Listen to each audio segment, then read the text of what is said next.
सौर वादळ पृथ्वीवर धडकणार.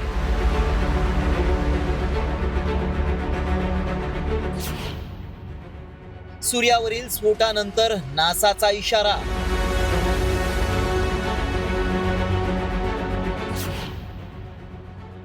उपग्रह दळणवळणावर होणार परिणाम.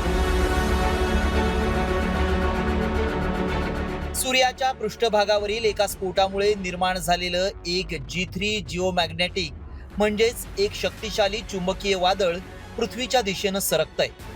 अद्भुत आणि विध्वंसक असं याचे दोन्ही परिणाम दिसणार आहेत.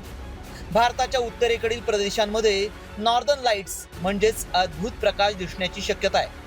तर दुसरीकडे सूर्याच्या पृष्ठभागावर गेला आठवडाभर होत असलेल्या तीव्र स्फोटांमुळे चुंबकीय वायूंचे प्रचंड लोट वेगानं अवकाशात फेकले जात आहेत. नासा आणि स्पेस वेदर प्रेडिक्शन सेंटरनं या घटनेबाबत गंभीर इशारा दिलाय. अंतराळ हवामान संस्थांनी G3 श्रेणीतील भूचुंबकीय वादळाची घोषणा केली आहे. उच्च चुंबकीय गुणधर्म असलेला फिलामेंट बाहेर फेकला गेला. हा फिलामेंट सध्या आपल्या अंतर्गत सूर्यमालेतून प्रवास करतोय. तो प्रति सेकंद 1400 किलोमीटर इतक्या प्रचंड वेगानं थेट पृथ्वीच्या दिशेने येतोय. या सौर वादळाची उल्लेखनीय बाब म्हणजे त्याच्या प्रभावामुळे उत्तर भारत, युरोप, अमेरिका आणि ऑस्ट्रेलियाच्या आकाशात एक अद्वितीय आणि तेजस्वी दृश्य निर्माण होऊ शकतं, ज्याला वैज्ञानिक भाषेत ऑरोरा किंवा नॉर्दर्न लाईट्स असं म्हटलं जातं. सूर्यावर अचानक होणाऱ्या मोठ्या उद्रेकांमुळे पृथ्वीच्या चुंबकीय क्षेत्रावर आणि वातावरणावर प्रचंड परिणाम होतो.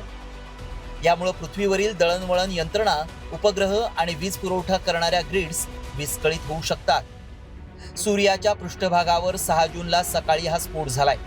शास्त्रज्ञांनी या स्फोटाचं वर्गीकरण M1.8 श्रेणीतील सोलार फायर म्हणजेच सौर ज्वाळा म्हणून केलंय.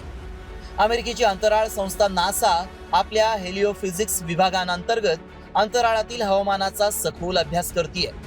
या संशोधन मोहिमेचा एक भाग म्हणून नासाचं हर्मिस हे अत्याधुनिक उपकरण चंद्राच्या कक्षेत उभारल्या जाणाऱ्या गेटवे या अंतराळ स्थानकावर बसवलं जाणार आहे. दरम्यान सौर वादळामुळे पृथ्वीला काही नुकसान तर होणार नाही ना, यावर शास्त्रज्ञ संशोधन करत असताना सामान्य जनतेत मात्र आकाशात नेत्रदीपक अद्भुत प्रकाश कधी दिसणार याची उत्सुकता आहे. ब्युरो रिपोर्ट, साम टीव्ही न्यूज.